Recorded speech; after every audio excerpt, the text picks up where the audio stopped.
கிருஷ்ணா கிருஷ்ணா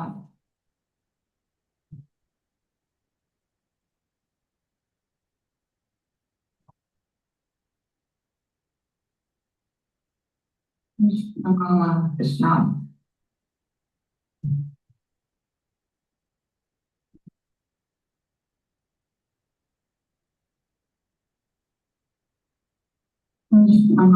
கிருஷ்ணா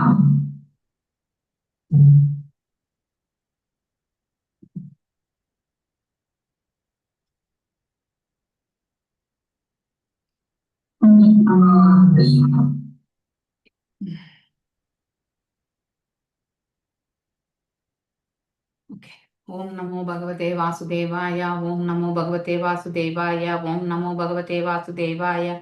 ஓம் அஜ்ஞானதிமிராந்தஸ்ய ஞானாஞ்சனேய ஷலாக்கய சக்ஷுருன்மிலிதம் येन तस्मै श्री गुरवे नमः. श्रीचैतन्यमनोभीष्टं स्थापितं येन भूतले स्वयं रूपा कदा मह्यं ददाति स्वपदान्तिकम्. हे कृष्णा करुणा सिन्धु दीनबन्धु जगत्पते गोपेशा गोपिका कान्त राधकान्त नमस्तुते. तप्त काञ्चन गौराङ्गी राधे वृन्दावनेश्वरी ऋषभानुसुते देवी प्रणमामि हरिप्रिये. वाञ्छकल्पतरुभ्यश्च कृपा सिन्धुभ्येव च पतितनां पावनेभ्यो वैष्णवेभ्यो नमो नमः. नमो ओं विष्णुपादाय कृष्णप्रेष्ठाय भूतले श्रीमति भक्तिवेदान्त स्वामिनिधि नामिने. नमस्ते सारस्वते देवे गौरवाणी प्रचारिणे निर्विशेष शून्यवादे पाश्चात्यदेशधारिणे. जय श्री कृष्ण चैतन्य प्रभु नित्यानंद श्री अद्वैत गदाधर श्रीवासदि गौर भक्त वृंद. हरे कृष्णा कृष्ण कृष्ण हरे हरे, हरे राम राम राम हरे हरे. मूगं करोति वाचालं भङ्गुं लङ्घायते गिरिं यत्कृपादमहं वन्दे परमानंद माधवं श्रीकृष्ण चैतन्य ईश्वरं. हरे कृष्णा. நாம் இப்போ 88வது அத்தியாயம். 8 மாதாஜி 88.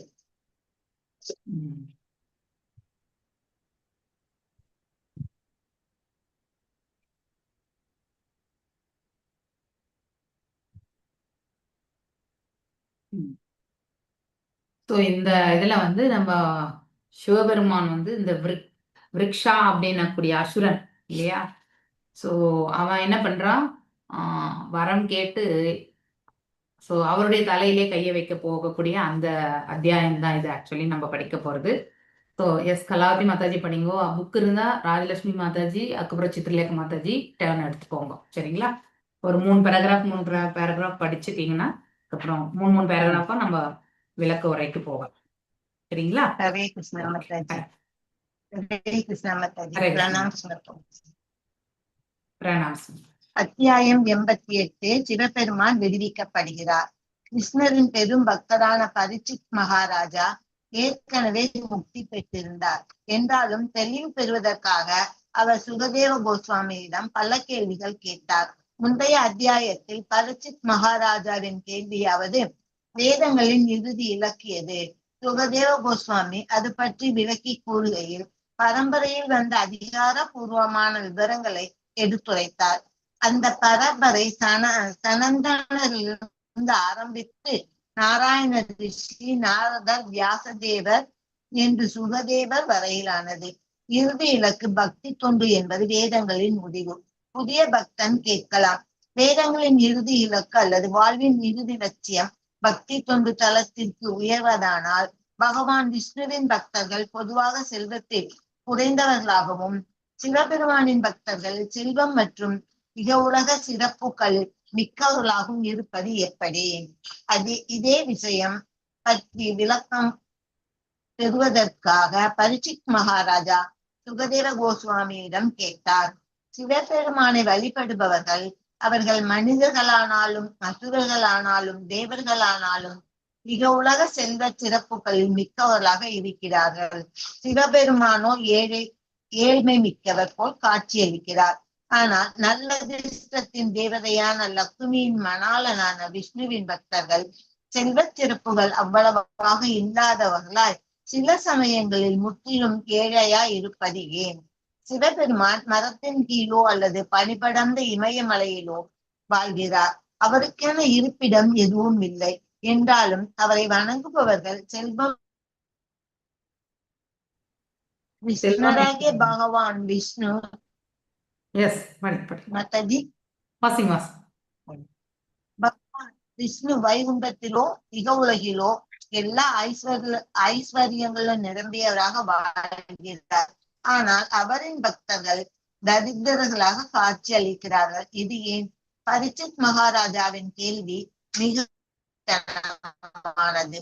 சிவபக்தர்கள் விஷ்ணு பக்தர்களிடையே கருத்து வேற்றுமைகள் எப்போதும் இருந்து வந்துள்ளன. இந்தியாவில் இன்றும் இவ்விரு தரப்பினரும் ஒருவரை ஒருவர் குறை கூறி கொண்டிருக்கிறார்கள். குறிப்பாக தென்னிந்தியாவில் ராமானுஜ ஆச்சாரியரை பின்பற்றுபவர்களும் சங்கராச்சாரியாரை பின்பற்றுபவர்களும் வேதாந்தத்தை புரிந்து கொள்வதற்காக அவ்வப்போது கூடுவார்கள். அந்த கூட்டங்களில் பொதுவாக ராமானுஜ ஆச்சாரியாரை பின்பற்றுபவர்களே வெற்றி பெறுகிறார்கள். பரீட்சித் மகாராஜா தெளிவு பெறும் பொருட்டு சுகதேவ கோஸ்வாமியிடம் அக்கேள்வியை கேட்டார். சிவன் ஏழையாக வாழ்ந்தாலும் அவரின் பக்தர்கள் செல்வந்தர்களாக இருப்பதும் எப்போதும் சகல ஐஸ்வர்யங்களும் நிறைந்தவராய் இருக்கும் விஷ்ணுவின் பக்தர்கள் ஏழைகளாக இருப்பது முரண்பாடாகவும் புதிராகவும் தோன்றுகிறது. ஹரே கிருஷ்ணா மாதாஜி. ஹரே கிருஷ்ணா எல்லாருக்கும். ஹரே கிருஷ்ணா. கிருஷ்ணரின் பேரு ரொம்ப அழகான ஒரு கேள்வி இல்லையா? இருங்க இது விளக்கம் கொடுக்குற அடுத்த சித்திரலேகா மாதாஜி நீங்க வாசிங்கோ. ஸோ அதாவது நம்ம இந்த இடத்துல ஒரு லாஜிக்கை புரிஞ்சுக்கணும் இல்லையா? அதாவது ஸ்பிரிச்சுவலி ரிச், மெட்டீரியலி ரிச், இந்த ரெண்டு லாஜிக் நம்ம தெரிஞ்சுக்கணும். ஓகே. ஸோ அஜ்ஞானத்தில் இருப்பவர்களும் சரி, அதே மாதிரி வந்து என்ன சொல்லுவாங்க, ரஜோகுணத்தில் இருப்பவர்களும் இருவருமே வந்து பார்த்தீங்கன்னாக்கா இந்த உலகத்துல இக உலகத்துல வந்து செல்வந்தராகவும் நல்ல பதவி வாழ்க்கை இல்லையா, நல்ல ஆனந்தத்தை வந்து, அதாவது உடல் தளத்திலிருந்து நமக்கு எது மனசுக்கு பிடிக்கிறது இல்லையா, கண்ணால பாக்குறது காதால கேட்கறது, இந்த அதாவது டைரக்டா எல்லாமே. ஆனா ஆத்ம நிலவல்ல வந்து உணரக்கூடியது மட்டும்தான் ஆன்மீகம். வெளிப்படையா அது கண்டிப்பா தெரியாது இல்லையா, அது சூக்ஷ்ம லெவல்ல தான் நாம உணரக்கூடியது. இந்த பேராகிராஃப் ரொம்ப அற்புதமான கேள்வி வந்து பரீட்சித் மகாராஜ் கேட்டிருக்காருன்னு சுகதேவ் கோஸ்வாமி வந்து சொல்றதுக்கான காரணம் என்னன்னா, சிவபெருமானை பார்த்தீங்கன்னா அவர் ஆண்டியா தான் இருப்பார் இல்லையா. ஸோ தக்ஷன் வந்து சத்தியை வந்து திருமணம் செய்து கொடுக்க மாட்டேன் அப்படின்னு சொல்லிட்டு சொல்லுவார். எதற்கு? தக்ஷன் வந்து பார்த்தீங்கன்னாக்கா அவருமே வந்து வைஷ்ணவா இல்லையா. So is a devotee of Vishnu, lord விஷ்ணுனுடைய பக்தர். மேலும் வந்து இவர் வந்து என்னது சுடுகாட்டு அந்த சாம்பலை தெரிஞ்சிட்டு இருக்கவன், அவன் வந்து ஆண்டி, அவனுக்கு ஒரு இதுவே வீடு வாசல் கூட கிடையாது, இவ்வளோ ஆப்புலண்டா இருக்கக்கூடிய இல்லையா. அவரும் வந்து சதி வந்து ரொம்ப, அதாவது இருக்கக்கூடிய செல்ல பிள்ளை, ஆக்சுவலி கடைசி பெண் அல்வா. ஸோ அவளுக்கு வந்து நல்ல ஒரு இடத்துல வந்து திருமணம் செய்யணும்ன்றது வந்து தக்ஷனுடைய இது. ஆனா இங்க சிவபெருமானுடைய உண்மையான நிலையை வந்து தக்ஷன் வந்து அலசி ஆராயறதுக்கு வந்து தவறி விடுகின்றான். ஸோ சிவபெருமான் வந்து அவர் தான் உயர்ந்த வைஷ்ணவாவும் கூட இல்லையா. இருக்கக்கூடிய வைஷ்ணவாலே இஸ் த கிரேட்டஸ்ட் வைஷ்ணவா இல்லையா. ஸோ அப்படி இருக்கும் பட்சத்துல வந்து அவரை காட்டிலுமே கிரேட்டஸ்ட் வைஷ்ணவா இங்க கிடையாது. ஸோ அதனால அவர் எதுல வந்து உயர்வான இருக்கிறார்? ஆன்மீகத்தில் உயர்வாக இருக்கிறார். ஓகே. ஆனா பௌதிகத்துல வந்து அவர் வந்து, யார் ஒருத்தர் ஆன்மீகத்துல வந்து உயர்வான ஸ்தானத்தை வந்து பெறுகிறார்களோ அவர்கள் எப்பொழுது அந்த உயர்வான ஸ்தானத்திற்கு போவாங்கன்னாக்கா, பௌதீகத்தின் தரப்பு தனக்கு இருக்கக்கூடிய ஈடுபாடை வந்து அவங்க முழுமையாக, அதாவது முறித்திருக்க வேண்டும், இல்லைன்னா அதோட சம்பந்தமே இல்லாம இருக்கணும். அப்பதான் வந்து அவங்களால ஆன்மீகத்துல வந்து உயர்ந்த நிலையை வந்து அடைய முடியும். சோ அந்த நிலையை வந்து சிவபெருமான் அடைந்திருந்தார். சோ அப்படி நீங்க பார்க்கும் பொழுது விஷ்ணுனுடைய பக்தரா இருக்கக்கூடிய சிவபெருமான் கூட வந்து ஆண்டிதான் இல்லையா.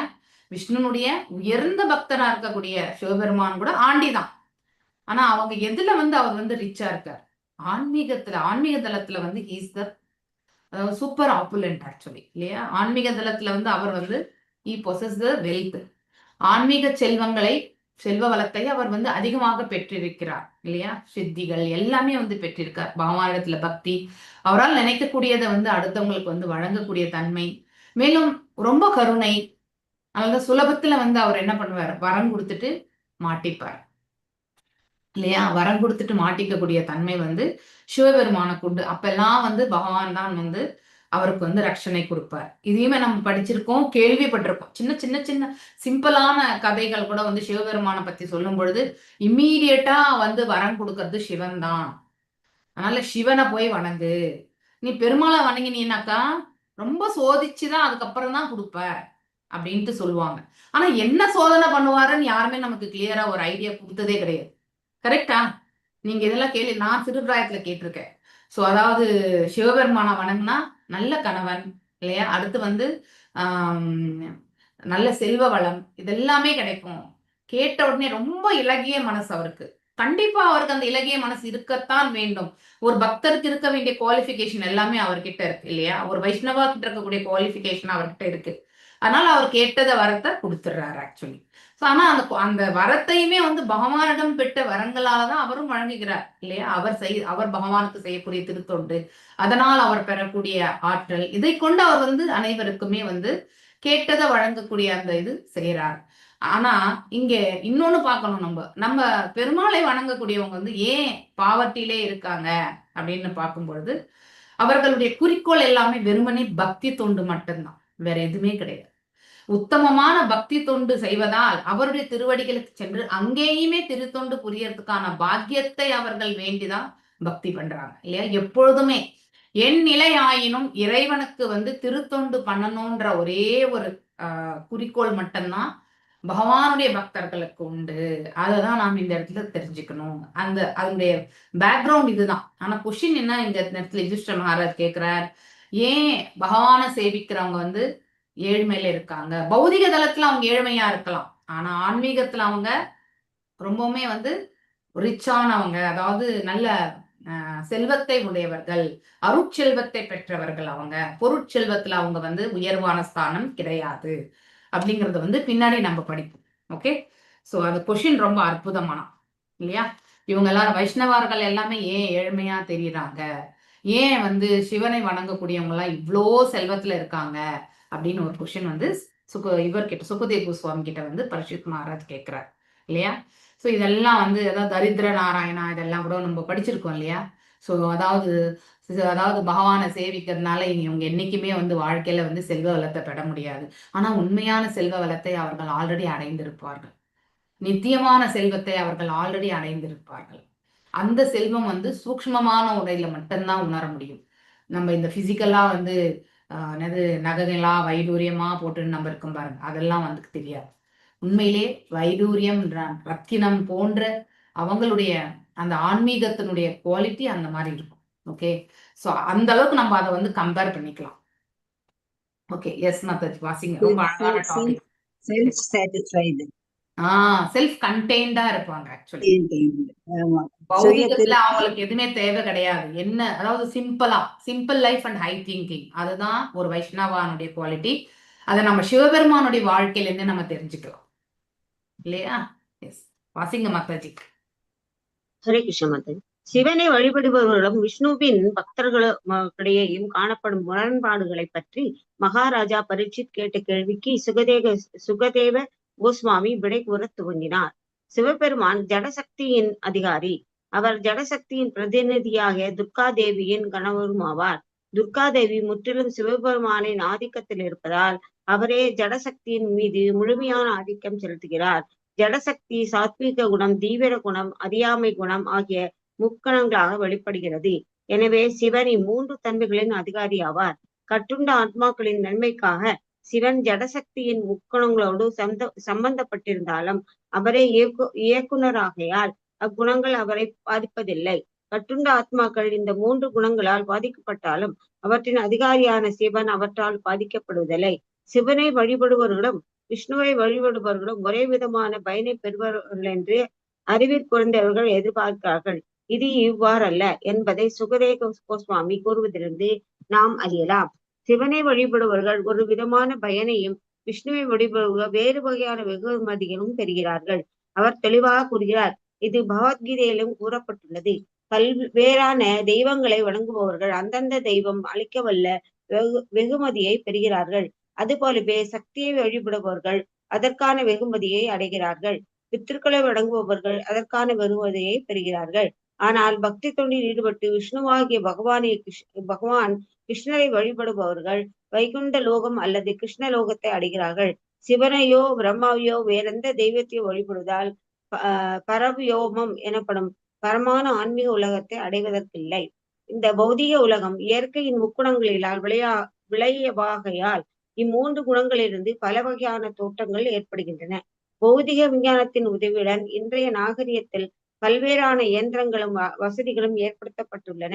எனினும் அவையெல்லாம் இம்முக்கோணங்களின் விளைவுகளே. சிவனின் பக்தர்கள் வாழ்வில் பல வசதிகளை பெருக்கிக் கொள்கிறார்கள் என்றாலும் அவையெல்லாம் இம்மூன்று குணங்களின் இயற்கையால் ஏற்பட்ட விளைவுகளே என்பதை நாம் நினைவில் கொள்ள வேண்டும். இம்மூன்று குணங்களும் 16 உப பிரிவுகளாக பிரிக்கப்பட்டுள்ளன. அவையாவன 10 புலன்கள், செயல்புரியும் 5 புலன்கள் மற்றும் தகவல் சேகரிக்கும் 5 புலன்கள். மனம் மற்றும் மஞ்சபூதங்களான நீர், நிலம், காற்று, நெருப்பு, ஆகாயம் இந்த 15 முக்குணங்களின் விரிவுகள். இவ்வுலக இன்பங்களில் அல்லது ஐஸ்வர்யங்கள் எல்லாம் புலன் திருப்தியின் பார்ப்பட்டவை. குறிப்பாக பாலுறுப்புகள், நாக்கு மற்றும் நாவை திருப்திப்படுத்துவதற்காக நாம் மனதை உபயோகித்து இன்பகரமான பல பொருட்களை ஏற்படுத்துகிறோம். ஒருவன் பாலின்பம் மற்றும் உணவின்பம் பெறும் அளவை கொண்டு அவரின் வாழ்க்கை தரம் மதிக்கப்படுகிறது. இவ்விரண்டு வகையான இன்பங்களை பெறுவதற்கான சாதனைகளை பெருக்குவதே நவநாகரிகத்தின் நோக்கமாக காணப்படுகிறது. சிவனை வழிபடுபவர்கள் செல்வ சிறப்பு மிக்கவர்களாக இருப்பது எப்படி என்று பரீட்சித் மகாராஜா கேள்விக்கு சுகதேவ கோஸ்வாமி அளித்த விடை இதில் அடங்கியுள்ளது. ஹரே கிருஷ்ணா மாதாஜி. ஓகே. சிவபெருமானின் பக்தர்கள் இவ்வுலக ஐஸ்வர்யங்கள் மட்டுமே சிறப்பாக பெற்றிருக்கிறார்கள். இத்தகைய நாகரிகம் உண்மையில் ஜடவிருப்பில் மேலும் அதிகமாக சிக்கிக் கொள்வதற்கான காரணமாக அமைகிறது. சிவன் ஜட வியற்கையின் முக்குணங்களுக்கு அதிகாரியாக இருப்பதால் அவரின் பக்தர்கள் புலந்திருப்திக்காக இக்குணங்கள் உற்பத்தி செய்யும் பொருட்களை அடைகிறார்கள். ஆனால் பகவத்கீதையில் ஜடவியற்கையின் முக்குணங்களை கடந்தவர்களாக நாம் இருக்க வேண்டும் என்று பகவான் கிருஷ்ணர் நமக்கு உபதேசிக்கிறார். நிஸ்திரை குண்யோ பவார்ஜுனா.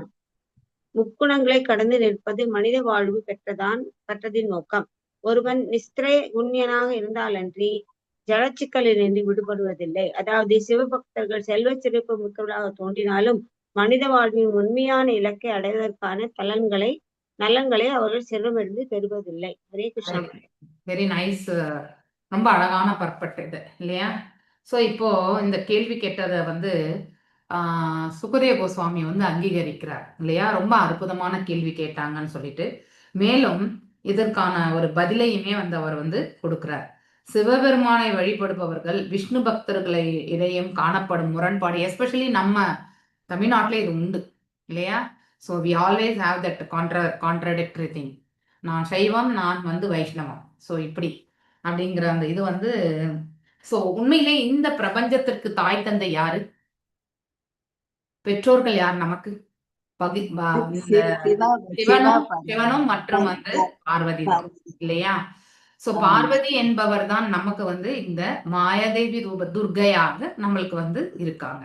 சோ நாம செய்யக்கூடிய செயல்கள் அனைத்தையுமே நாம பக்குவப்படத்துலன்னா நம்மள இன்னும் என்ன பண்ணுவாங்க? அவங்க மாயையிலே எஸ் உனக்கு இதுதான் வேணுமா, ஓகே எடுத்துக்கோ, இதுதான் வேணுமா எடுத்துக்கோ இல்லையா? கொடுத்துட்டே இருப்பாங்க. நமக்கு என்ன தேவையோ அவங்கள நம்ம துதித்து கொண்டே இருந்தால் என்ன ஆகும்னாக்கா நமக்கு அந்த என்ன பலன் வேண்டுமோ அதை நம்ம கேட்டுட்டு தான் அவங்க கொடுத்துக்கிட்டே தான் இருப்பாங்க. ஓகே, அப்படின்னா நீ இன்னும் அதாவது பரீட்சை அது அவங்க வேணுண்டே கொடுக்கறது கிடையாது. நமக்கு எப்பவுமே பரீட்சை நடந்து கொண்டே இருக்கும். So Mayadevi is always testing us. நம்ம மனசு எந்த அளவுக்கு நம்ம பக்குவம் அடைஞ்சிருக்கோம், எந்த அளவுக்கு நாம இன்னும் பௌதிகத்துல நாம ஆழ்ந்திருக்கோம் அப்படிங்கிறது எல்லாமே மாயாதேவி டெஸ்ட் பண்ணிக்கிட்டே இருப்பாங்க. ஸோ நமக்கு இந்த ஆசை வந்ததுன்னாக்கா கண்டிப்பா நீ இதை அடைஞ்சு தீரணுமா, ஓகே, இதனால நீ மீண்டும் இந்த இடத்துல பிறக்க வேண்டிய ஒரு கட்டாயத்திற்கு தள்ளப்படுற. மேலும் நம்ம மேலுலகத்திற்கு மரணித்த பிறகு ஒரு யோகியோ ஒரு ஞானியோ மரணித்து போது ஒவ்வொரு உலகத்திலுமே அவங்களுக்கு பரீட்சை என்பது உண்டு. அங்கேயுமே இந்த உலகத்தை விட இன்னும் மேன்மையான செல்வ வளங்கள் எல்லாமே இருக்குமா. சோ அதை கண்டு அந்த ஜீவன் அந்த உலகத்துக்கு போன பிறகு கடந்து செல்லும் பொழுது அதுலயே அது ஈர்க்கப்பட்டு விட்டால் அங்கேயே பிறவி எடுக்கக்கூடிய அந்த வாய்ப்பையும் பெறுகிறது இல்லையா? யாந்தி தேவ விருதான் தேவான் யாந்தி பித்ரு யாந்தி பிரித்து விருதான் இல்லையா? படிச்சிருக்கோம் இல்லையா? சோ அதாவது என்னை வழிபடுபவர்கள் என் உலகத்திற்கு வருகிறார்கள், பித்ருக்களை வழிபவர்கள் பித்ரு உலகத்துக்கு செல்வார்கள், தேவர்களை வழிபடுபவர்கள் தேவ உலகத்துக்கு செல்வார்கள் என்னை வழிபடுபவர்கள் என்னோடு வாழ்கிறார்கள் என்று பகவான் சொல்வார். அப்படின்னா அவங்க திரும்பி வர்றது கிடையாது அப்படிங்கிறதுமே ரொம்ப அழகா சொல்லியிருப்பார். சோ பக்தர்கள் என்ன பண்றாங்க, பகவானுடைய பக்தர்கள் அவங்க பொருட்செல்வத்தை வேண்டது கிடையாது. ஏன்னா பொருட்செல்வம் இந்த உலகத்துல மீண்டும் நம்மள பந்தத்தை ஏற்படுத்தும். அதனால நிமித்த மாத்திரம் பகவான் என்ன நமக்கு கொடுக்கிறாரோ அதை கொண்டு நாம திருப்தி படலாம் அப்படிங்கிற அந்த பக்குவம் அவங்களுக்கு உண்டு. அதுலயே அவங்களுடைய வாழ்க்கையை அவர்கள் எடுத்து செல்வார்கள். சோ இதுதான் பகவானுடைய பக்தர்களுடைய உண்மையான நிலை. ஆனால் இது வெளியில இருக்கிறவங்களுக்கு தெரியவே தெரியாது. வெளியில இருக்கிறவங்க அவங்களுடைய ஏழ்மை தெரியும் இல்லையா, அவங்க ஏன் இவ்வளோ கஷ்டப்படுறாங்கன்றது தெரியும். ஆனா அவங்க அதை கஷ்டமா நினைச்சிருக்க மாட்டாங்க. இது உண்மையான பக்தர்கள் மனசுல இருக்கக்கூடியது. ஓகே, இன்னும் ஒரு படி மேல போனீங்கன்னாக்கா அனைத்தையுமே துறந்த ஒருத்தர் இல்லையா, அதாவது இந்த பௌதிக லாபங்கள்ல இருந்து தன்னை விலக்கி கொண்ட ஒருத்தர் எதையுமே, நம்ம ஷீல பிரபுபாதர் எடுத்துப்போம் இல்லையா, தனக்கு குடும்பம் உண்டு, 5 பிள்ளைகள் இருந்து இல்லையா, அவர்களுக்காக அவர் 2-3 தடவை பிசினஸ் எல்லாமே வச்சு முடக்கமாகி இல்லையா, லாஸ் ஆகி எல்லாமே அதுல அவர் என்ன பண்ணார், மீண்டும் கூட அவர் அந்த பிசினஸ் பண்ணார். ஏன்னா குடும்பத்தை காப்பாற்ற வேண்டிய பொறுப்பு அவருக்கு இருந்தது என்று செய்தார். ஆனா ஒரு காலகட்டம் வரும்பொழுது அவருடைய குவாலிஃபிகேஷன் எப்படி இருந்ததுன்னா, இனிமே அவர் குடும்பத்தை விடுத்து அவர் இறை தொண்டுக்கே தன்னை முழுமையாக அர்ப்பணிக்கணும் அப்படின்னு அவரு குரு மகாராஜ் அவரு கனவுலே சந்நியாசத்தை எடுத்துக்க சொல்லி நிறைய வாட்டி அவருக்கு அறிவுறுத்தியும் கூட அவர் செய்யல. ஆனா ஒரு காலகட்டம் வந்தப்போ தன்னுடைய மனைவி ரியலி அந்த குடும்பத்திற்கு நாம் ரொம்பவுமே நன்றி கடன் பட்டிருக்கிறோம். ஏனென்றால் அவரை அவர்கள் விட்டு கொடுக்கவில்லை என்றால் இன்றைக்கு நம்மளால ஒரு ஆச்சாரியாவை பார்த்திருக்க முடியாது. அவருடைய வியாக்கியானங்களை படிக்கக்கூடிய வாய்ப்பு நமக்கு கிடைச்சிருக்காது. அது அந்த குடும்பத்தினுடைய பெரும் தியாகம். ஓகே, அதை நாம என்னைக்குமே நினைக்கணும். சோ மேலும் அதன் பிறகுதான் பிரபுபாதர் சந்நியாசம் எடுத்து சோ தன் வாழ்க்கையில இருந்து அவர் என்ன பண்ணார், அந்த குடும்ப வாழ்க்கையில இருந்து ஓய்வு பெற்றார். சோ இந்த ஹையர் காஸ் இருக்கிறத பக்தர் தான் ஏற்றுப்பார். ஆனா தன்னுடைய கடமையை எப்பவுமே அவங்க விட்டிருக்க மாட்டாங்க. ஆனா இறைவன் சித்தம் எதுவோ அதை அவங்க ஏற்றுக்கொள்வார்கள். சோ அந்த பாவத்தை பக்தர்கள் இடத்துல பார்க்கணும் இல்லையா. அவர் நல்ல பிசினஸ் மேனா இருந்தார். கடைசியில என்னாச்சு, எல்லாமே லாஸ் ஆயிட்டு அவர் ஒரு சந்நியாசம் வாங்கி இவ்வளவு பெரிய தியாகத்தை பண்ணி அவர் இன்னைக்கு அவர் நமக்கு எல்லாருடைய அவர் எழுத்துக்கள் மூலியமா நாம இந்த இடத்துல அவரோட சம்பந்தப்படுத்திருக்கோம் இல்லையா. சோ அவரை நாம இந்த எழுத்துக்கள் மூலியமா தான் பார்க்கிறோம் அப்படிங்கறத தெரிஞ்சுக்கணும். இங்க இந்த பௌதிக உலகம், இயற்கையின் முக்குணங்கள் இல்லையா. சோ இந்த முக்குணங்களை ஆள்பவர் யார் ஆக்சுவலி, அதாவது முக்குணங்களுக்கு தனித்தனியா நீங்க பார்த்தீங்கன்னாக்கா பிரம்மா ரஜோகுணம், அதுக்கப்புறம் மகாவிஷ்ணு அதாவது கர்ப்போதகசாய் விஷ்ணு பாத்தீங்கன்னாக்கா கர்ப்போதகசாய் விஷ்ணுல இருந்து தான் எல்லாமே வர்றது. ஸோ ஸ்வீரோதகசாய் விஷ்ணு மகாவிஷ்ணுடைய அம்சம், அவர் தான் அந்த ஸ்வேத தீபத்துல இருக்கிறது. அடுத்து சிவபெருமான் இல்லையா, அவர் அஜ்ஞானத்திற்கு அவர் தான் கடவுள். குணாதிசயம் அடைப்பில்ல அவங்க தான். ஆனா இந்த பௌதிக உலகத்துக்கே பெற்றோராக இருப்பது யாரு, துர்காதேவியுமே, அதாவது பார்வதி தாயாரும் மற்றும் சிவபெருமான். அதனால்தான் இந்த உலகத்துக்கு சம்பந்தப்பட்ட 3 குணங்களையுமே ஆளக்கூடிய அந்த பொசிஷன் அவருக்கு உண்டுன்றதுக்கு இந்த இடத்துல சொல்றதுக்கான காரணம் அதுதான். ஓகே, நம்ம பெற்றோர் அப்படின்னு நம்ம போய் யார்கிட்ட கேட்போம், பெற்றோர்கிட்ட தான் கேட்க முடியும். இப்ப நம்ம அப்பா அம்மா கிட்ட தான் போய் நம்ம எதுனா கேட்க முடியும் இல்லையா. அது போல எல்லோருக்குமே இந்த உலகத்துக்கு பாத்தீங்கன்னாக்கா அப்பா அம்மா யாரு, அதாவது ஏன்னா இந்த மாயை ஆள்பவர் அவர், அவருடைய கணவர் தந்தை தான் இல்லையா. அவங்க தாயா இருக்கும் பட்சத்துல நமக்கு அவர் தந்தை. சோ அந்த லாஜிக்கல் வேல பார்க்கும்பொழுது இதையும் பார்க்கிறோம். அதனாலதான் நமக்கு கேட்டதெல்லாம் அவர் கொடுத்துட்டே இருக்கார். ஏன்னா அவர் ரொம்ப இரக்கமுள்ள மனம். ஆனா அதெல்லாம் நம்ம வாங்கிட்டு என்ன பண்றோம், இன்னும் மேலும் மேலும் ஆசைகளை 16 பெற்று பெருவாழ் வாழ்க நம்ம கேட்டிருக்குமா, அதை தான் எனக்கு இங்க இந்த இடத்துல ஞாபகம். ஓகே, இந்த இடத்துல 16 பெற்று பெருவாழ் வாழ்கனாக்கா இந்த 16 பௌதீக புலன்களை திருப்திப்படுத்தக்கூடிய அனைத்தையுமே நம்ம அந்த செல்வங்களை பெறணுன்றதுக்காகத்தான் சொல்லப்பட்டேன். இந்த ஒரு அத்தியாயத்துல இங்க இத்தனை நாள் எனக்கு அந்த 16 பெற்று பெருவாழ் வாழ்கன்னா என்னன்னு தெரியாம இருந்ததுதானா. ஆனா இங்க 5 கர்மேந்திரியங்கள், 5 ஞானேந்திரியங்கள் இல்லையா, மற்றும் பஞ்சமகாபூதங்கள், மற்றும் அதோட சேர்ந்து என்னது அது ஆக்சுவலி அடுத்து என்னது ஆக்சுவலி மனம் இல்லையா. சோ இந்த மனத்துக்கு மனசுக்கு பிடிச்சது செய்யணும் இல்லையா. நம்முடைய புலன்களுக்கு, ஞானேந்திரியங்களுக்கு, இந்த காதால நான் என்ன கேட்கணும்னு நினைக்கிறேனோ அதை நான் ஆனந்தம் அடையணும் இல்லையா? அடுத்து வந்து இந்த கண்ணால நான் எதை பார்க்கணுமோ அதை கொண்டு, அதுதான் நம்ம வந்து 16 பெற்று பெருவாழ்வு வாழ்றன்றது வந்து இந்த இதோட தான் சம்பந்தப்பட்டிருக்கு. ஆக்சுவலி இங்க ரொம்ப அழகா சொல்லியிருக்காங்க. ஓகே, ஸோ மேலும் இந்த பேராகிராஃப் படிக்கும்போதே தெரியும், இக உலக இன்பங்கள் அல்லது ஐஸ்வர்யங்கள் எல்லாம் புலன் திருப்தியின் பார்ப்பட்டவை இல்லையா? இந்த 16 பண்புகளோட சம்பந்தப்பட்டிருக்கு. குறிப்பாக வந்து பாலுறுப்புகள், நாவை திருப்திப்படுத்துவதற்காக நம்ம மனதை உபயோகப்படுத்தி இன்பகரமான பல பொருட்களை ஏற்படுத்துகிறோம் இல்லையா?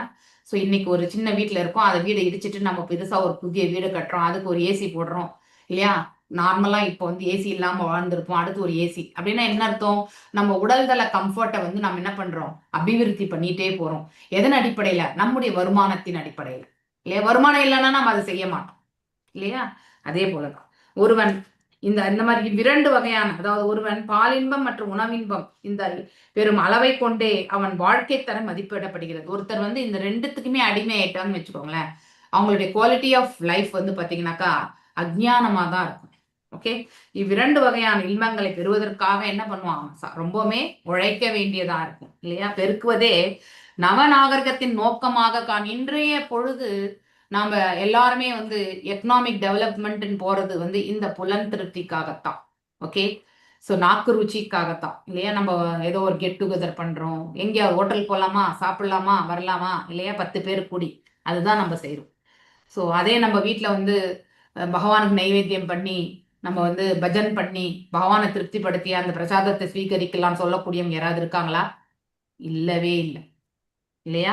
இறைவனுடைய புலன்களை திருப்திப்படுத்துறதுக்காக நாம் என்னைக்குமே பாடுபடவில்லை, நம்முடைய புலனை திருப்திப்படுத்துறதுக்காகத்தான் நம்ம பாடுபடுகிறோம். அதுதான் நாம இந்த இடத்துல தெரிஞ்சுக்கிறது இல்லையா?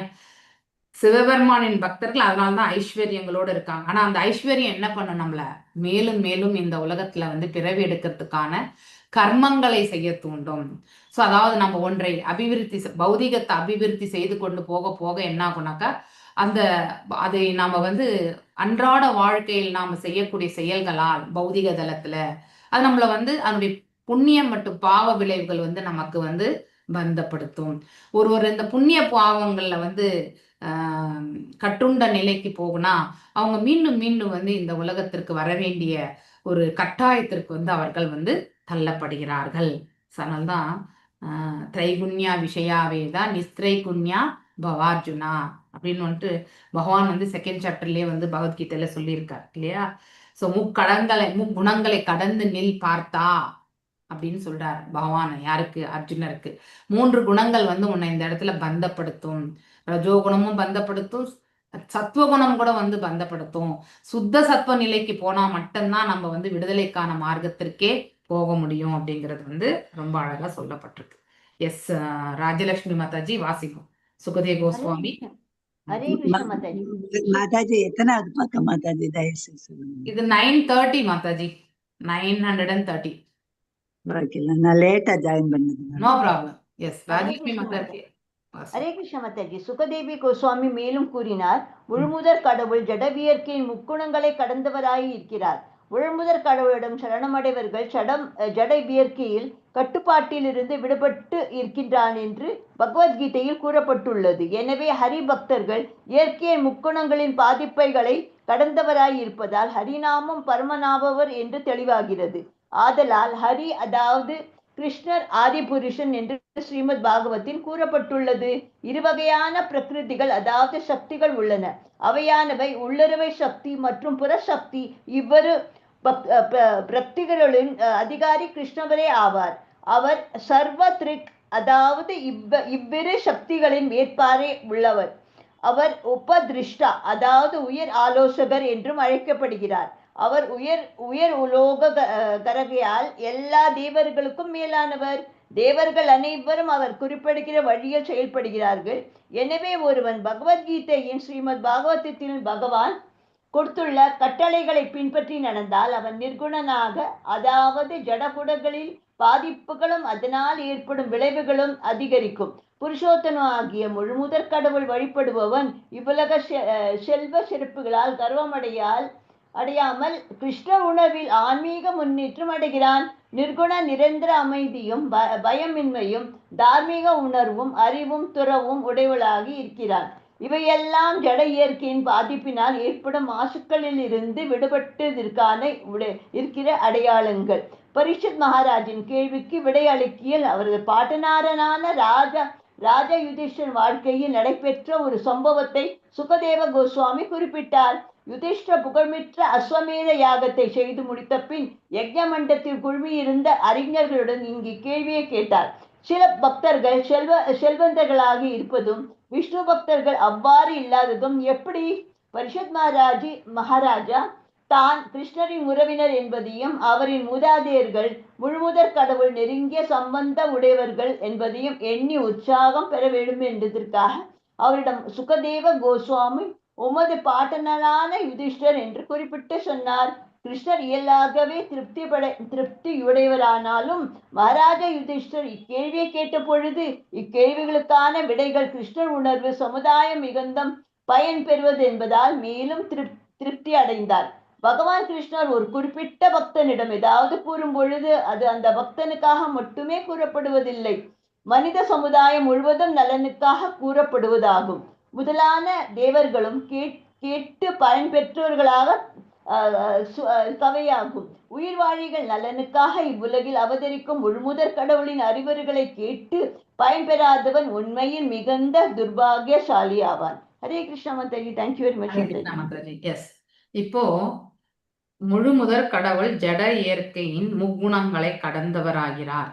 பகவான் நிர்குணவாதி. அவர் எப்பொழுதுமே இந்த பௌதீக குணங்களோட சம்பந்தப்பட்டவர் கிடையாது. அவரிலிருந்து பிரிந்து வந்ததுதான் இந்த ஜட சக்திகள் அப்படிங்கிறதுமே நாம பகவத்கீதையில படிக்கிறோம் இல்லையா? சோ முழுமுதற் கடவுளின் சரணடைபவர்கள் ஜட இயற்கையின் கட்டுப்பாட்டிலிருந்து விடுபடுகிறாள் என்பது பகவத்கீதை சொல்கிறது நமக்கு. அதுதான் நமக்கு படிப்பினை. நம்ம இந்த 3 குணங்களோட இருந்தோம்னா எப்பவுமே நாம பந்தப்பட்டவர்களாகி விடுகின்றோம். சோ 3 குணங்களோடு இருக்கும் பொழுது நாம பந்தப்படுகின்றோம். அது எந்த குணமா இருக்கட்டும், சத்துவம் இருக்கட்டும், ரஜோவும் இருக்கட்டும், தமஸ் இருக்கட்டும், நம்ம மீண்டும் இந்த உலகத்துல நாம பிறவி எடுக்கிறதுக்கான வாய்ப்பை மட்டும்தான் அந்த 3 குணங்கள் ஏற்படுத்தி கொடுக்கும். அதனால எப்பவுமே நம்ம ஹரி எனக்கூடிய அந்த நாமத்தை நாம உச்சரிக்கும் பொழுது இந்த பௌதிக பந்தத்திலிருந்து பகவான் நம்மளை விடுதலை செய்யட்டும்ன்ற அந்த பிரார்த்தனைகள் ஆக்சுவலி. ஸோ பகவானுக்கு 2 வகையான சக்திகள் உண்டு, நமக்கு தெரியும் இல்லையா? மேஜர் கிரைட்டீரியாவா பார்க்கும் பொழுது இன்டர்னல், எக்ஸ்டர்னல் 3 ஆக்சுவலி. ததஸ்த சக்தியில நாம இருக்கிறது இல்லையா? அதாவது மனிதர்களாக இருக்கக்கூடிய நாம ததஸ்த சக்தி. ஏன்னா நம்ம கீழ உலகத்துக்கும் தள்ளப்படுவோம், மேல் உலகத்திற்கும் நாம போகக்கூடிய நிலை, விடுதலை அடைந்த நிலையில வைகுண்டத்திற்கு போகக்கூடிய பிராப்தமும் இந்த மனித உடல்ல தான் நமக்கு சுலபத்துல அடையிறது. ஆனா மேஜரா நம்ம கேட்டகரைசேஷன் பண்ணும் பொழுது அந்தரங்க சக்தி, பகிரங்க சக்தி, இந்த 2 சக்திகளையுமே பகவான் தான் ஆள்கிறார் இல்லையா? அவர் தான் உபதிருஷ்டா, சர்வ திருக். அதாவது சர்வ திருக் அப்படின்னும் பொழுது இந்த 2 சக்திகளுக்குமே அவர் தான் பரம கட்டுப்பாட்டாளர். எல்லாத்தையுமே அவருடைய கட்டுப்பாட்டுல தான் வச்சிருக்கார் இல்லையா? உபதிருஷ்டா அப்படின்னாக்கா நம்மள திருஷ்டா மீன்ஸ் பார்வை இல்லையா? இப்ப நம்ம யார்கிட்ட ஒரு பெரியவா கிட்ட போய் நம்ம கேட்கிறோம், ஒரு சஜஷன் கேட்கும் பொழுது அவர் என்ன பண்ணுவார்? அவருடைய அனுபவம் இல்லையா, அதை கொண்டு நமக்கு ஒரு கைடன்ஸ் கொடுப்பார். அப்படின்னா அந்த விஷன் சொல்லுவாங்க இல்லையா, பார்வை. ஸோ அவர் பிற்காலத்துல நீ இந்த மாதிரி போனீங்கன்னா உனக்கு இப்படி வரும். ஏன் நம்ம கேரியர் கவுன்சிலிங் கூட நம்ம பண்றாங்க இல்லையா? ஸோ அப்ப பிள்ளைங்க எல்லாம் +2 முடிச்ச பிறகு ஒரு கேரியர் கவுன்சிலிங் போயிட்டு இன்ஜினியரிங் படிக்கலாமா, இல்லை மெடிக்கல் படிக்கலாமா, வேற ஏதாவது கோர்ஸ் படிக்கலாமான்னு ஒரு கைடன்ஸ் இல்லையா? அது ஒரு திருஷ்டி இல்லையா? அதாவது பார்வை. நம்ம ஒரு பௌதிக தளத்துல கூட உன்னுடைய அதாவது கல்வி இந்த மாதிரி ஒரு பாதையில சென்றால் உனக்கு இப்படி ஒரு நல் மார்க்கம் கிடைக்கும் அப்படின்னு சொல்லக்கூடியது இல்லையா? சோ பகவான் எப்பவுமே உபதிருஷ்டா, அதாவது உயர்ந்த ஆலோசகர். சோ அவர் எப்பொழுதுமே மக்களுக்கு இன் ஜென்ரலாவே அவர் ஆற்றக்கூடியது என்னது? பரித்ராணாய சாதுனாம் விநாசாய சதுஷ்கிருதாம் இல்லையா? அதாவது சாதுக்களுக்கு ரட்சணை பண்றன்ற ஒரு நிலையில வரும்பொழுது கூட இந்த இந்த புவி வாழ்க்கையில அமைதியை ஏற்படுத்தணும்ன்றதுதான் அவருடைய முதன்மை குறிக்கோள் இல்லையா? தன்னுடைய பக்தர்களை ரட்சிக்கணும். அந்த ரட்சிக்கக்கூடிய அந்த ஒரு செயல்ல அவர் என்ன பண்ணுவார்? அதர்மிகளை எல்லாம் அழித்து தர்மத்தை நிலைப்படுத்துவார். அப்பதான் இங்க வாழக்கூடிய மக்கள் எல்லாருமே நிம்மதியாக வாழ முடியும். இதுதான் வந்து நம்ம மேலும் வந்து அவர் ஒரு போதனைகளை கொடுக்கிறாருன்னா, இன்ஸ்ட்ரக்ஷன்ஸ் கொடுத்திருக்காருன்னா, அது அந்த அந்த ஒரு நபருக்கு மாத்திரம் கிடையாது. இப்ப பகவத்கீதை வந்து அர்ஜுனனிடம் பேசப்பட்டது இல்லையா? ஆனா அந்த அர்ஜுனனிடம் பேசப்பட்ட அந்த பகவத்கீதை வந்து அர்ஜுனனுக்காக மட்டும் பேசப்படல. பிற்காலத்துல நம்ம ரொம்ப தவறி விழுந்த ஆத்மாக்களாக நாம் இந்த இடத்துல வந்து சங்கடத்துல உழலும் பொழுது அந்த பகவத்கீதையை வாசிச்சு இல்லையா, அதை கேட்டு அதனுடைய கருத்துக்களை புரிஞ்சு வந்து நாம வாழ்க்கையை வந்து நம்ம நல் முறையில எடுத்துட்டு போகணும், பக்குவம் அடையணும், எதை பெறணும் அப்படிங்கிறது வாழ்க்கையில வந்து நமக்கு அறிவுறுத்தது தான் வந்து பகவத்கீதை. ஒருவர் அந்த பக்குவத்தை அடைந்தால் அவர்கள் வாழ்க்கையில் எப்பொழுதுமே இருமைகள் என்பது கிடையாது அப்படிங்கிறதுமே நமக்கு விளக்குகிறது. சோ இங்க ரொம்ப அழகா சொல்லப்பட்டிருக்கு பாருங்க. அதாவது புருஷோத்தமராகிய முழுமுதற் கடலை வழிபடுவன் இகவுலக செல்வ சிறப்புகளால் கர்வமடையாமல் கிருஷ்ண உணர்வில் ஆன்மீக முன்னேற்றம் அடைகிறான் இல்லையா? இப்ப நமக்கு என்ன செல்வங்கள் இருந்தாலும் அதை பத்தி அவன் வருத்தப்பட மாட்டான். ஆனா அவனுடைய மேஜர் போக்கஸ் எதுல இருக்கும்னாக்கா அவன் ஆற்றக்கூடிய அதாவது இறை தொண்டு, அதுலதான் அவன் பக்குவம் அடையணும்னு நினைப்பான். நிர்குணன் நிரந்தர அமைதியும் பயமின்மையும் கொடுக்கும் நமக்கு இல்லையா? அதாவது நிர்குணம் வந்து பாத்தீங்கன்னாக்கா நம்ம இந்த 3 குணங்களுக்கு அப்பாற்பட்ட நிலையில் நம்மள நாம எடுத்துட்டு போனோம்னா நிரந்தர பர்மனன்ட் ஹாப்பினஸ், அதாவது அமைதி, பீஸ், பர்மனன்ட் பீஸ் கிடைக்கும் நமக்கு. அபயம், அதாவது பயமற்ற தன்மை, தார்மீக உணர்வு, அதாவது என்ன சொல்லுவாங்க, நியாயம் இல்லையா? தார்மீக உணர்வு என்பது என்னன்னா எதையுமே நியாயமா செய்யணும், நாணயமா இருக்கணும் அப்படிங்கிற அந்த இது இல்லையா? அறிவும் துறவும் உடையவனாகின்றான். ஸோ அவனுக்கு இன்டெலிஜென்ஸும் இருக்கும், எதை துறக்கணும்ன்றதும் அவனுக்கு நன்னாவே தெரியும், எதன் மீது அவன் பற்றுதல் கொள்ளணும்ன்றதும் அவனுக்கு நன்னா தெரியும். இவையெல்லாம் ஜட இயற்கையின் பாதிப்பினால் ஏற்படும் மாசுக்களினை விடுபடுறதுக்கான அடையாளங்கள். ஒருத்தர் வந்து இந்த 3 குணங்கள்ல இருந்து விடுபட்டிருக்காங்கன்னா இதெல்லாம் அவங்கக்கிட்ட இருக்கும். நிரந்தரமான அமைதி அப்படின்னா எந்த ஒரு சூழ்நிலையிலுமே ஆரவாரத்தை காட்ட மாட்டாங்க, அமைதியா பேசுவாங்க, சண்டை பண்ண மாட்டாங்க. ஓகே. அதே மாதிரி பயமற்ற தன்மை, எதையுமே எதிர்கொள்ளக்கூடிய அந்த மனப்பக்குவம் இருக்கும், எந்த சூழ்நிலை வேணாலும் அவங்க எதிர்கொள்ளுவாங்க. அதே மாதிரி அவங்க செய்யக்கூடிய செயல்கள் வந்து அதாவது நியாயம், அதாவது சாணக்கியருடைய என்ன சொல்லுவாங்க, நியாயம், அதாவது லாஜிக்கலா வந்து நம்ம யோசனை பண்ணுவோம் இல்லையா, இது இப்படி பண்ணாதான் இப்படி ரைட் அப்படின்னு சொல்லிட்டு. அந்த மாதிரி தார்மீகத்தினுடைய அடிப்படையில வந்து இதுதான். சில சமயத்துல நம்ம கோர்ட் தீர்ப்பெல்லாம் கூட பாத்தீங்கன்னாக்கா வெறுமனே சட்டத்திட்டங்களுடைய அடிப்படையில தீர்ப்புகள் இருக்காது. சில சமுதாயத்தினுடைய நியமங்களை வைத்து கூட வந்து அதாவது அதையுமே அதன் பொருட்டு தான் வந்து தீர்ப்புகள் எல்லாம் கூட இருக்கும். அதுதான் தார்மீகத்தின் அடிப்படையில நான் இந்த தீர்ப்பை கொடுக்குறேன்னு கூட அதாவது ஜட்ஜி சொல்வார் இல்லையா? அதுதான் தார்மீக உணர்வு என்பது, அதுதான், அது இருக்கணும். அப்பதான் நாம என்ன பண்ணணும்னாக்கா தார்மீக உணர்வு இருந்தாக்கா அடுத்தவங்களுடைய துயரங்களை வந்து நாம அந்த நிலையில இருந்தா அந்த துயரத்தை வந்து நாம் எப்படி கையாளணும் அப்படிங்கறது we should put other people problem, அவங்களுடைய ஷூல போய் நாம் நின்று பார்க்கணும்னு சொல்லுவாங்க. அப்படின்னா என்ன அர்த்தம்? அவங்க ஷூல போய் நம்ம மாட்டிக்கிறது கிடையாது. அவங்களுடைய சுச்சுவேஷன்ஸ்ல நாம் இருந்தா, அந்த சூழ்நிலையில் நாம் இருந்தா, நாம் என்ன செய்தா உசிதமானதோ அதையத்தான் நாம் அடுத்தவங்களுக்கும் கொடுக்கணும். ஓகே. அவங்க வேற யாரோ நினைச்சிட்டு நம்ம எப்படி வேணாலும் நம்ம வந்து ஒரு சஜஷன்ஸ் வந்து கொடுக்க கூடாது. எது தர்மமோ, எது அவனுக்கு நித்தியமான ஒரு பாவமற்ற நிலையை வந்து ஏற்படுத்தி கொடுக்குமோ அதை நாம என்னைக்குமே வந்து அடுத்தவங்களுக்கு சிபாரிசு செய்யணும்.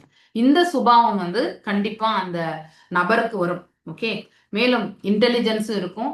அடுத்து வந்து பௌதிகத்தின் பால் இருக்கக்கூடிய ஈடுபாடு எல்லாமே அவங்க வந்து துறந்திருப்பாங்க.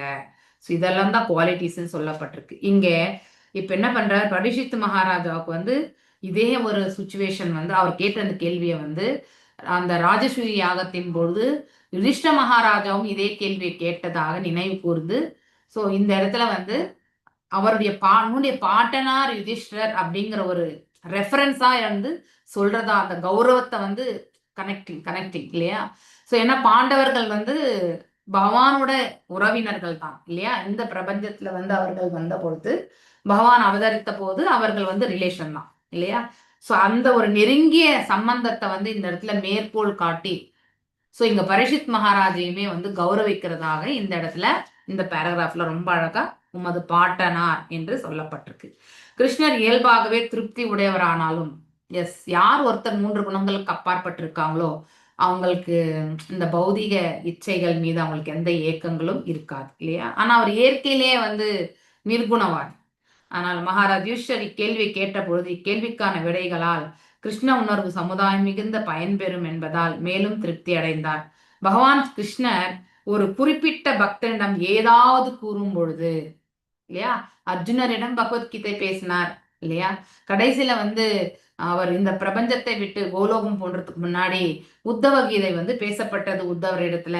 அங்கே வந்து கூடவே இருந்தது யாரு, மைத்ரேய மகாரிஷி. அவருமே வந்து பின்னாடி வந்து யாருக்கு அந்த போதனைகள் எல்லாம் எடுத்துரைச்சார், விதுரருக்கு எடுத்துரைச்சார் இல்லையா.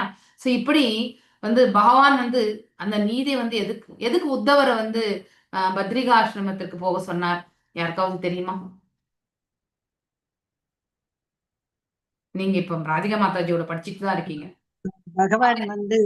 பகவான் கோலோகம் போன பிறகு மாதாஜி பக்தியை வந்து மக்களுக்கு எடுத்து சொல்லணுங்கிறதுக்காக. ஆமா, அதுக்கு ஏன் அவர் பத்ரிகாசிரமத்துக்கு போகணும்? அவர் இங்கிருந்து எடுத்து சொல்லி இருக்கலாம்ல. பத்ரிகாசிரமம் அங்க ரிஷிகள்லாம் இருக்கக்கூடிய எஸ், ரிஷிகள் இருக்காங்க. ரிஷிகளுக்கு எடுத்துரைக்கிறதுனால என்ன பயன்? இல்ல அவங்களுக்கு என்ன பயன்? அவங்க வேற இடங்கள்ல வரும்போது என்ன பண்ணுவாங்க? அவங்களுக்கு சொல்லுவாங்க மாதாஜி. விதுரர் அப்படிதானே வந்து சொன்னார். எஸ் எஸ், அதாவது எதற்கு வந்து உத்தவரை வந்து எல்லாம், அதாவது எதுக்குள்ள வம்சம் போஜ வம்சம் எல்லாருமே கிளம்பியாச்சு. அதாவது தேவ உலகத்துக்கு போக வேண்டியவங்க எல்லாம் தேவ உலகத்துக்கு போனாங்க, வைகுண்டம் கோலோகத்திற்கு போக வேண்டியவங்க எல்லாருமே வைகுண்டம் போய் சேர்ந்துட்டாங்க.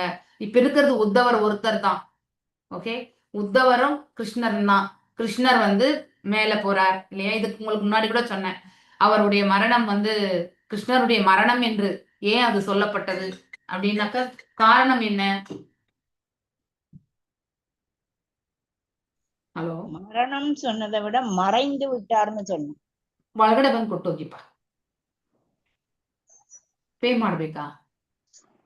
ஒரு நிமிஷம். நாத்திகவாதிகள் மரணம் என்றுதான் சொல்லுவாங்க. புஷ்ப மாதாஜி, புஷ்ப மாதாஜி, ஹரே ஹரே கிருஷ்ணா மாதாஜி. சொல்லுங்க மாதாஜி. அவங்க வர்றதுக்குள்ள என்ன புக்குன்னு சொல்லுங்க மாதாஜி. மாதாஜி நான் லேட்டா வந்தேன். இவங்க கலாவதி சொல்லுங்க சீக்கிரமா. ரேவதி மாதாஜி சொல்லுங்க. முதவே வந்தவங்க. நான் கிளாஸ் முடிஞ்சு வந்தேன் மாதாஜி, ரொம்ப லேட்டு. ஹரே கிருஷ்ணா. பகவானுடைய மறைவு இதை நான் உங்களுக்கு ஆல்ரெடி சொல்லியிருக்கேன். பகவான் மறைந்தார் அப்படின்னு நினைக்கக்கூடியது யாரு? ஆக்சுவலி அருவவாதிகள் அவங்க எல்லாம் தான். நம்ம வந்து கிருஷ்ணர் மறைந்து விட்டார் அப்படின்னு தான் சொல்லுவோம். நாம நினைப்போம் இல்லையா. நீங்க துவாரகையில கூட இதுக்கு நான் எக்ஸாம்பிள் கொடுத்தேன். அவர் அங்க அவருடைய திருவடிகள்ல இருந்து அவர் அங்கேயே வந்து கோலோகம் போனார் அப்படின்னு. ஓகே, பக்கத்திலேயே வந்து உதாரணம் சொல்றாங்க மாதாஜி. சூரியனை வந்து ஒரு இடத்துல மறைஞ்சா இன்னொரு இடத்துல சூரியன் உதிப்பாரு, அதனால சூரியன் வந்து மறைந்து விட்டார்னு நம்ம சொல்ல முடியாது. அந்த மாதிரி சூரியன் அவருடைய பகவான் இந்த உலகத்துல அவர் லீலை பண்ணிட்டார், வேற உலகத்துல வந்து லீலைகள் நடந்த வண்ணம் தான் இருக்கு. ஓகே, சோ அந்த மாதிரி எப்ப எந்த இடத்துல லீலை பண்ணணுமோ அந்த இடத்துல எல்லாம் பகவான் வந்து இருப்பார். எனக்கு ஒரு சந்தேகம் வந்தது. நம்ம இப்ப படிக்கும்போது மச்ச அவதாரத்தை மட்டும் நிறைய அவதாரங்கள் எடுத்திருக்காங்க. ஆனா நம்ம இப்ப லேட்டஸ்டா ஒரு இதுல கொஸ்டின் அடி படிக்கும்போது மச்ச அவதாரத்தை ஏற்றார் அப்படின்னு அதை மட்டும் ஏன் சொல்றாங்க? ஆக்சுவலி இந்த தசாவதாரம் வந்து குறிப்பிட்ட இந்த அவதாரங்கள் மட்டும் சொல்றதுக்கான காரணம் பாத்தீங்கன்னாக்கா, சோ ஒரு இந்த இது என்னது யுக முடிவு அந்த மாதிரி ஒரு பொழுது என்ன அழிவு காலம் என்று ஏற்படும் இல்லையா, தற்காலிக அழிவு. அப்ப அந்த சமயத்துல வந்து வேதங்கள் எல்லாமே வந்து பகவான் வந்து ரட்சிப்பார். அப்ப அந்த மச்ச அவதாரத்தை அங்கிருந்துதான் தொடங்கும்.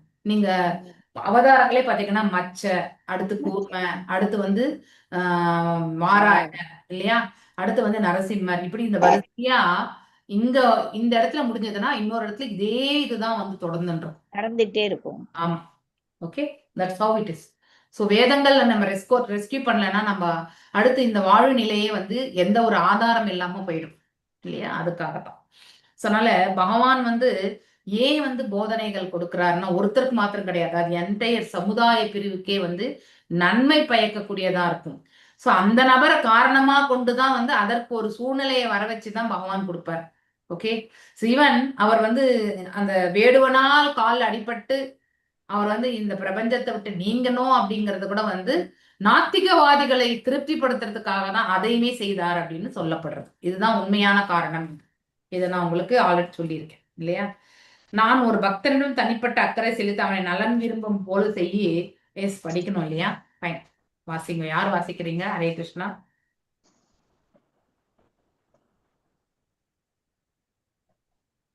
மகாராஜா யுதிஷ்டன் கேள்விக்கு பகவான் கிருஷ்ணர் பின்வருமாறு விலை அளிக்கிறார். ஆக்சுவலி எஸ் புஷ்ப மாதாஜி வாசிங் 931. அன்மியூட்ல தான் இருக்காங்க. ஹரே கிருஷ்ணா. கேக்குதா நான் பேசுறது யாருக்காவது? அவங்க பேச அவங்களுக்கு கேட்கல போல. இல்ல எனக்கு மாதாஜி நீங்க படிங்க கலாவதி. எனக்கு இயல்பாகவே கிருஷ்ணர் இயல்பாகவே திருப்தியுடையவர். ஆனாலும் அது கீழே பேராகிராஃப். மகாராஜர் யுதிஷ்டரன். யாராவது படிக்கிறீங்களா மாதாஜி? நான் படிக்கவா? மகாராஜா யுதிஷ்டரின் கேள்விக்கு பகவான் கிருஷ்ணர் பின்வருமாறு விடையளித்தார். நான் ஒரு பக்தனிடம் தனிப்பட்ட அக்கறை செலுத்தி அவனின் நலனை விரும்பும் போது செய்யும் முதல் காரியம் அவனது செல்வத்தை பறிப்பதுவே. ஒரு பக்தன் ஒரு காசும் இல்லாத தரித்திரனாகும் போது அல்லது மற்றவர்களோடு ஒப்பிடுகையில் ஏழ்மை நிலைமையை அடையும் போது அவனின் உறவினரும் குடும்பத்தினரும் அவனிடம் அக்கறை காட்டாமல் அவனை ஒதுக்கி விடுகிறார்கள். அப்போது பக்தன் இருமடங்கு துக்கம் அடைகிறான். முதலில் செல்வங்களை இழந்ததற்காகவும், இரண்டாவதாக ஏழ்மை நிலையடைந்த காரணத்தால் அவனின் உறவினர்கள் அவனை புறக்கணிப்பதாலும் அவன் துக்கம் அடைகிறான். என்றாலும் ஒரு பக்தன் இவ்வாறு துயருவது அவனின் முந்தைய பாப கர்மங்களின் விளைவால் அல்லவென்பதை நாம் நினைவில் கொள்ள வேண்டும். பக்தனுக்கு ஏற்படும் தரித்திர நிலை அவனின் கர்ம பலனால் ஏற்படுவது அல்ல, முழுமுதற் கடவுளால் அது ஏற்படுத்தப்படுகிறது. அது போலவே பக்தன் தன் செல்வங்களை பெறுவது அவன் செய்த புண்ணியங்களின் பலன் அல்ல. பக்தன் தரித்திரனாவதும் செல்வந்தனாவதும் பகவானின் செயல். பக்தன் உலக பொறுப்புகளிலிருந்து விடுபட்டு தம்மை சார்ந்திருக்க வேண்டும் என்பதற்காக கிருஷ்ணர் இந்த ஏற்பாட்டை செய்கிறார். அப்போது பக்தன் தன் சக்திகளையும் மனம், உடல் எல்லாவற்றையும் பகவானின் சேவையில் ஈடுபடுத்துவது சாத்தியமாகிறது. அதுவே களப்பற்ற பக்தி தொண்டாகும். எனவே நாரத பஞ்சராத்திரம் என்னும் நூலில் சர்வோபாதி வினிர்முக்தம், அதாவது எல்லா பொறுப்புகளிலிருந்தும் விடுதலை பெறுவது என்று குறிப்பிடப்பட்டுள்ளது. குடும்பம், சமுதாயம், சமூகம், நாடு, மனித சமுதாயம் என்ற பொறுப்புகளால் புரிய நேரிடும் செயல்கள் எல்லாம் நான் இந்த சமுதாயத்தை சேர்ந்தவன், நான் இந்த நாட்டை சேர்ந்தவன், நான் இந்த உயிரினத்தை சேர்ந்தவன் என்ற எண்ணத்தால் விளையும் பொறுப்புகளால் ஏற்படுகின்றன. இவை எல்லாம் நம்மை நாம் குறிப்பிட்ட வகைகளில் இனங்காண்பதால் ஏற்படுகின்றன. பகவானின் கருணையால் தன்னை இவ்வாறு இனங்காண்பதால் விளையும் பொறுப்புகளிலிருந்து பக்தன் விடுபடும் போது அவனது பக்தி தொண்டு நைஷ்கர்மா ஆகிறது. செயல்களால் ஜடவினைகள் ஏற்படாத நைஷ்கர்ம நிலையை ஞானிகள் விரும்புகிறார்கள். பக்தனின் செயல்களால் விளைவுகள் ஏற்படாத போது அச்செயல்கள் கர்ம பலம், அதாவது பலன் கருதிய செயல்கள் ஆக மாட்டா. முன்பு உருப்பெற்ற வேதங்களால் விவரிக்கப்பட்டது போல பக்தனின் துயரங்களை பக்தனுக்காக பகவான் ஏற்படுத்துகிறார். எனவே பக்தன் இன்பத் துன்பங்களை பற்றி கவலைப்படுவதில்லை. அவன் பக்தி துண்டாற்றுவதில் தன் கடமையை செய்கிறான். அவனின் செயல்கள் கர்ம பலித்தின் விளைவுகளாக தோன்றினாலும் செயல்களின் விளைவுகளிலிருந்து அவன் விடுபட்டிருக்கிறான். ஹரே கிருஷ்ணா மாதாஜி. ஹரே கிருஷ்ணா மாதாஜி. போறோம் இன்னைக்கு இதோட. நான் இதை இந்த பேராகிராஃப் மட்டும் விளக்கிட்டு இன்னைக்கு நம்ம கிளாஸ் நிறைவு பண்ணலாம். இப்போ யுதிஷ்ட மகாராஜா இப்ப எப்படி பரீட்சித் மகாராஜா அந்த கேள்வி கேட்டாரோ அதே மாதிரி யுதிஷ்ட மகாராஜாவும் அதே கேள்வி கேட்கிறார். அதற்கு பகவான் என்ன விளக்கம் கொடுக்கிறாருனாக்கா, என்னுடைய பக்தர்கள் கிட்ட நான் ஃபர்ஸ்ட் அவங்களுடைய பொருட்செல்வத்தை தான் நான் அபகரிப்பேன். மேலும் அந்த பொருட்செல்வத்தை அபகரித்ததால அவர்கள் உறவினமிருந்தும் அவர்கள் தூரமாக விலக்கு இருக்க வேண்டிய அந்த சூழல். ஏன்னா காசு இருக்கிறவனுக்கு தானே வேல்யூ கொடுக்குறாங்க இந்த காலகட்டத்துல. காசு இல்லாதவனை என்னுடைய சொந்தம் என்று சொல்லிக் கொள்வது மிக மிக குறை. இல்லையா? யார் வந்து ஒருத்தருடைய உயர்வான குணங்கள், ஸோ ஏழ்மையிலுமே அவங்களுக்கு இருக்கக்கூடிய குணங்களை வந்து யார் வேல்யூ பண்ணி அவங்களுக்கு ரெஸ்பெக்ட் பண்றாங்க இந்த காலகட்டத்துல? கிடையவே கிடையாது இல்லை. எனக்கு சிஎம் தெரியும், ஆனா சிஎம் வந்து எனக்கு தெரியுமான்னு தெரியாது இல்லையா? ஏன்னா நான் சிஎம் உடைய உறவினன்னு நான் சொல்லிக்கலாம், எங்கேயோ 1 விட்டு 2 விட்டு அப்படி நான் வந்து சொல்லிக்கலாம், ஏன்னா நான் சிஎம் ஓட உறவினன் அப்படின்னு சொல்லிட்டு எக்ஸாம்பிள் சொல்றேன். ஆனா அதே வந்து 10ஓட நான் அதாவது சிஎம் உடைய கண்ணோட்டத்துல இருந்து பார்க்கும்பொழுது நான் யாரோ தான் இல்லையா? எக்ஸாம்பிளா சொல்றேன் நான். அது போல அந்த நம்ம ஏதும் இல்லாத நிலையில் வந்து நம்மள வந்து உறவினன் என்று யாருமே சொல்லிக்க மாட்டாங்க. அப்போ என்ன ஆகுனாக்கா 2 விதமான துக்கங்கள் வந்து அந்த நபருக்கு வரும்பொழுது அந்த சூழ்நிலையில் என்ன ஆகுதாக்கா, நம்மள வெறுமனே ரட்சிக்கிறது யாருன்னு தேடும் பொழுது இறைவன் திருவடிகள்ல வந்து அந்த பக்தர் வந்து சரணாகதி அடைகிறார். அப்போ முழுத்துமே வந்து பகவான் தரப்பில் வந்து தன்னை வந்து சமர்ப்பித்துக் கொள்ளக்கூடிய அந்த பக்குவம், இத ஸ்ரீல பிரபுபாதருடைய வாழ்க்கையில கூட வந்து அவருக்கு வந்து சொல்லப்பட்டது இல்லையா? மீண்டும் மீண்டும் அவர் பிசினஸ் ஸ்டார்ட் பண்ணாலுமே அது வந்து முடக்கமாகத்தான் போனது. அது என்னன்னா இறைவனுடைய கருணை.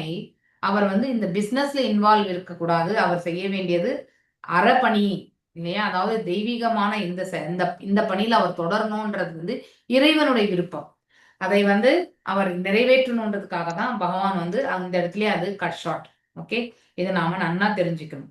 ஸோ நாரத பஞ்சராத்திர விதி பிரகாரம், அதுவே களப்பற்ற பக்தி தொண்டுன்னு சொல்ல, நாரத பஞ்சராத்திர விதி பிரகாரம் பார்த்தீங்கன்னாக்கா, சர்வோபாதி வினிர்முக்தம் தத்பரநேன நிர்மலம் ரிஷிகேனா ரிஷிகேசா இல்லையா? படிச்சிருக்கோம் இல்லையா? ஸோ அந்த ஸ்லோகம். ஸோ அதாவது புலன்களை கட்டுப்படுத்துறது இல்லையா? ஸோ அந்த ஒரு இது வந்து நம்ம வந்து பார்க்கும் பொழுது வந்து பக்தி உத்தமமான ஒரு பக்தியை வந்து செலுத்துறது வந்து, ஸோ நம்ம வந்து we have to get out of the material things. பௌதீகத்தின் மீது இருக்கக்கூடிய ஈடுபாடை மொத்தமே நம்ம வந்து அதுல இருந்து விலகி இருக்கணும். அப்பதான் ஆன்மீகத்துல வந்து முழுமையா போக முடியும்.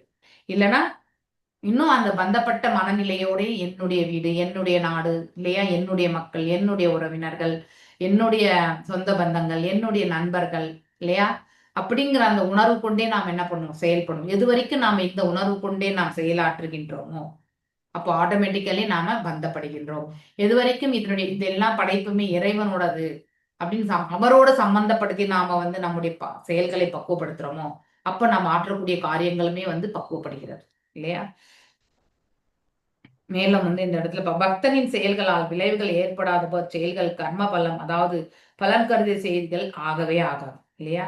அதாவது பக்தனின் செயல்களால் விளைவுகள் ஏற்படாத பொழுது எப்ப ஏற்படாம போகும்? அது இறைவன் தொண்டு என்று ஆற்றும் பொழுது மட்டும்தான் ஏற்படாம போகும். தன்னுடைய சுய லாபத்திற்காக ஆற்றக்கூடிய செயல் வந்து எப்பவுமே பந்தப்படும். அப்ப அந்த கர்ம பலனையுமே நாம அனுபவிக்கிறோம். ஓகே, எனவே பக்தன் இன்ப துன்பங்களை பற்றி கவலைப்படுவதே கிடையாது. அதெல்லாம் தான் வாழ்க்கையில நிகழக்கூடிய ஒன்றுதான் எப்பொழுது வேண்டும் என்றால் என்ற அத்தகைய பக்குவத்தை கொண்டவன் தான் வந்து பக்தன். அவன் பக்தி தொண்டாற்றுவதில் தன் கடமையை மட்டும்தான் அவன் செய்யறான், பலனை எதிர்பார்க்காமல். அவனின் செயல்கள் கர்ம பலிதானத்தின் விளைவுகளாக தோன்றினாலும் செயல்களின் விளைவுகளிலிருந்து அவன் விடுபட்டிருப்பான். ஏன்னா பலனை எதிர்பார்க்காமல் அவன் வந்து செய்து கொண்டிருப்பான். ஆனால் பகவான் அவனுக்கு என்ன ரட்சிக்கணுமோ அதை ரட்சித்துட்டு இருக்கும்போது அவன் இதை செய்ததான் இது வந்ததுன்னு நினைக்கிறான் இல்லையா? அடுத்தவங்க நினைக்கலாம். ஆனா உண்மையிலே வந்து இறைவனுடைய கிருபை எதுவும் அது அவன் அடைய பெறுகின்றான்.